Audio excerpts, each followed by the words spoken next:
जो इस तरीके से मसीह यीशु के ज़िंदा जलाली और बाबरकत नाम में आपको सलाम। मैं आपकी होस्ट हानिया वसीम आपको वेलकम करती हूँ आपके अपने शो में जिसका नाम है बेदार नौजवान। नाज़रीन, आज मैं आपको एक ऐसी पर्सनैलिटी से मिलवा रही हूँ जिन्होंने अपने कैरियर के ज़रिए मसीही कौम और अपने ख़ानदान का नाम रोशन किया। आइए आपकी मुलाकात करवाती हूँ मिस महरीन नसीर से। मिस महरीन, गुज़ार हूँ कि आप आईं, आपने बेदार नौजवान को वक्त दिया। मुझे बताइएगा मिस महरीन, आपने इस अपने कैरियर का आगाज़ कैसे किया? मैंने 2009 इस वक्त मैं पार्ट 2 में थी ना, तो मैं कोर्स से कनेक्ट हो गई थी। और अब इस फील्ड में मुझे तकरीबन 12 साल हो गए हुए इस फील्ड के ना, प्रैक्टिस करते हुए ना। तो जो मेरी प्रैक्टिस में इसमें अच्छा खासा मेरा ज़्यादा क्रिमिनल वर्क रहा है। क्रिमिनल में मेरा ज़्यादा एक्सपीरियंस हुआ है ना। आप क्रिमिनल केस जी, ज़्यादा मैंने हाँ हैंडल किए। तो कैसे आपके ज़हन में आया कि मुझे इस फील्ड में आना चाहिए? ये बस बचपन में थी, छोटे होते स्कूल के ज़माने में अम्मी का भी शौक़ था और मेरा भी था। पेरेंट्स चाहते थे कि चलो हमारी बच्ची लॉयर बन जाए ना। यानी आपके वालिदैन की सपोर्ट थी, आप उनकी ख्वाहिश थी, आपकी भी ख्वाहिश थी और फिर आपने अपने कैरियर का आगाज़ किया। बहुत ही अच्छा लगा आपका तजर्बा सुनकर। तो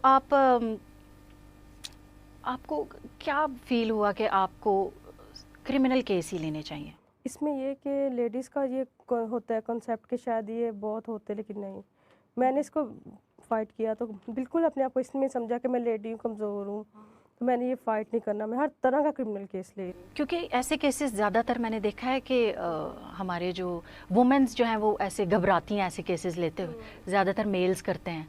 तो आपने ये बड़ा एक बस मैं इसमें कहती हूँ जीसस ने मुझे पावर दी या मुझे हौसला दिया। मेरे फादर की बड़ी सपोर्ट थी, उन्होंने इस चीज़ को उजागर किया कि आप नहीं, लेडी नहीं हो, कमज़ोर नहीं हो, आप लड़ सकती हो इन केसेस को। इस वजह से फिर मैं इस केसेस को कंटिन्यू किया हुआ है और काफ़ी केस आते हैं मेरे पास। तो ख़वातीन के भी केसेस आते हैं आपके पास, घरेलू मसाइल के भी? जी, जी, फ़ीमेल तशद्दुद, हाँ, फ़ीमेल तशद्दुद के, फिर ससुरालियों के, हस्बैंड के, मतलब बैड रवैयाज़ होते हैं उनके साथ ना, ये तो बहुत ज़्यादा है केस। फिर इसके अलावा बच्चे छीन लेते हैं बहुओं से, वो वाले केस इस तरह के। कभी पुराने वक्त में हम सुना करते थे कि चूल्हा फट गया, और तो आज ज़्यादा केसेस किस चीज़? आज भी इसी चीज़ के बहुत है। डेली बेस पे इतना दुःख होता है बच्चों को देख के। माएँ आती हैं, बच्चे लेके जाती हैं। समटाइम दाल बाप को दे रही होती तो बच्चे रो रहे होते हैं। मतलब ब्रोकन फैमिलीज़ है ना, इसकी रेशो बहुत ज़्यादा बढ़ गई। बच्चे पिसते हैं। लेकिन आजकल की जो औरत है वो बहुत एडवांस हो गई है ना, वो नहीं कॉम्प्रोमाइज़ करती जुल्म पे ना। करना भी नहीं चाहिए। हाँ, अपने कम से कम इंसान को हक के लिए खड़े होना चाहिए। हम लोग जो सोचते हैं कि अगर बेटी पे हो तो जुल्म हुआ है, बहू पे हो तो कहते हैं राइट हुआ है ना, ये लेकिन गलत है। बहू को भी बेटी तस्वुर करना चाहिए ना। वो अपना घर छोड़कर आती है, पूरा एक नए माहौल में एडजस्ट होते हुए तकरीबन 1 साल तो लगता ही है, इससे भी लग जाता है। हाँ जी, क्योंकि एक नए लोगों को समझना, उनमें रहना, तो हमें सपोर्ट करना चाहिए नाज़रीन अपनी बहुओं को, बेटियों को। आपकी बेटी भी अगर ब्याह कर कहीं जा रही है तो उसको भी सपोर्ट करें, लेकिन इस कदर नहीं कि वो एडजस्ट ही ना कर पाए। और अगर बहू है तो उसको भी एडजस्ट करें ताकि वो अपने ससुराल के माहौल को समझ सके। ये जो आजकल एक नया सिलसिला चल पड़ा है जिसमें हमारी बच्चियां जो हैं वो ज़्यादती का शिकार हो रही हैं, उसमें सबसे पहला स्टेप हाँ, फर्स्ट स्टेप ये कि आप जाएँ थाने, एफआईआर करवाएँ। फिर मेडिकल का होता है। मेडिकल में ये होता है कि वो नहीं कर रहे होते, टाल-मटोल करते हैं। क्योंकि अक्सर ये होता है कि जो सेकंड पार्टी होती है स्ट्रॉन्ग होती है, वो नहीं होने देती। तो इसके लिए भी जो सबसे बड़ा बेनिफिट ये है कि आप कोर्ट से परमिशन ले लें, फिर वो मेडिकल होना ही होना है। तो इसमें जो बेस्ट है ना तरीका, आप ना पुलिस जाएँ, ना किसी की सिफारिशों की तरफ जाएँ, डायरेक्ट कोर्ट में आए, मैजिस्ट्रेट से इसकी ले लें, परमिशन और हो जाएगा।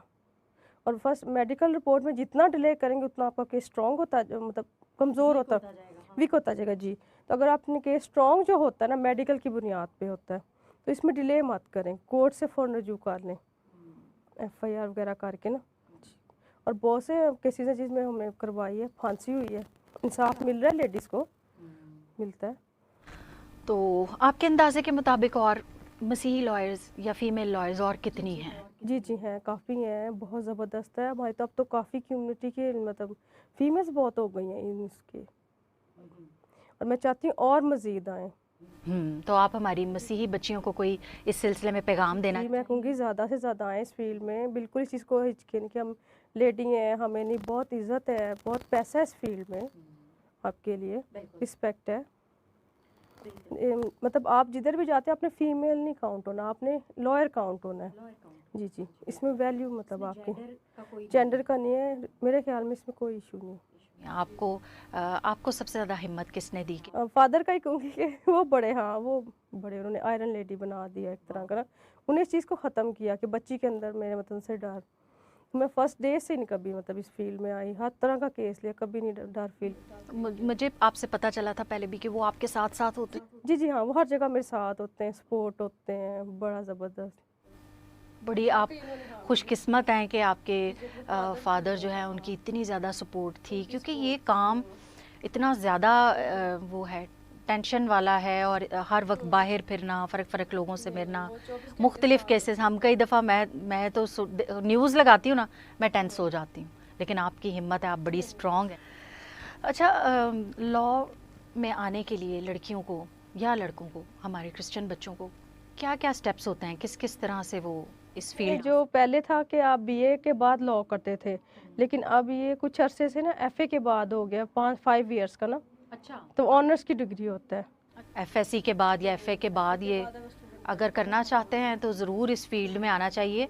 ज़्यादा से ज़्यादा ज़रूरत है कि हमारे बच्चे भी इस फील्ड में आएँ और आगे बढ़ें। बड़ा अच्छा काम है ये, जिससे लोगों को आप इंसाफ दिलवाते हैं और बड़ी हेल्प हो जाती है। मसीही बेटी होते हुए आपको किन मुश्किलात का सामना करना पड़ा? इसमें जब मैंने लिया लॉ में एडमिशन तो काफ़ी ये चीज़ आई कि आप माइनॉरिटीज़ की हो, आप लेडी हो, मेल डोमिनेटिंग सोसाइटी, लेकिन ऐसा कुछ भी नहीं फेस करना पड़ा। शायद इस वजह से कि वालिद साहब साथ थे मेरे, हर जगह साथ हैं, तो इस वजह से कुछ फेस नहीं करना। उनका एक्सपीरियंस लाइफ था, वो हर चीज़ को जानते थे कैसे टैकल करना है, हैंडल करना है। इन्होंने मुझे भी सारे मतलब गुर वगैरह सिखाए और इस तरह ना, इसलिए फिर नहीं कुछ भी मैं कैसे समझती कि फेस करना पड़ा। Okay, okay, thank you so much miss Mehreen, आपके बेदार नौजवान में आने का जॉन टीवी की तरफ से आपको वेलकम करती हूँ। आपने इतनी खूबसूरत बातें की और हमारी नौजवान नस्ल को ये बताया कि किस तरह हम इस फील्ड में आ सकते हैं। आप भी ज़्यादा से ज़्यादा अपनी एजुकेशन को बढ़ाएं, तालीम पर तवज्जो दें और अच्छे अच्छे खूबसूरत ओहदों पर फायज़ हों, ताकि हम भी इस चीज़ पर फ़ख्र महसूस कर सकें, और आप भी, आपके वालिदैन भी, जैसे महरीन पे उनके वालिदैन फ़ख्र महसूस करते हैं। मिलते हैं अगले प्रोग्राम में एक ज़बरदस्त पर्सनालिटी के साथ। देखते रहिए जॉन टीवी, बेदार नौजवान।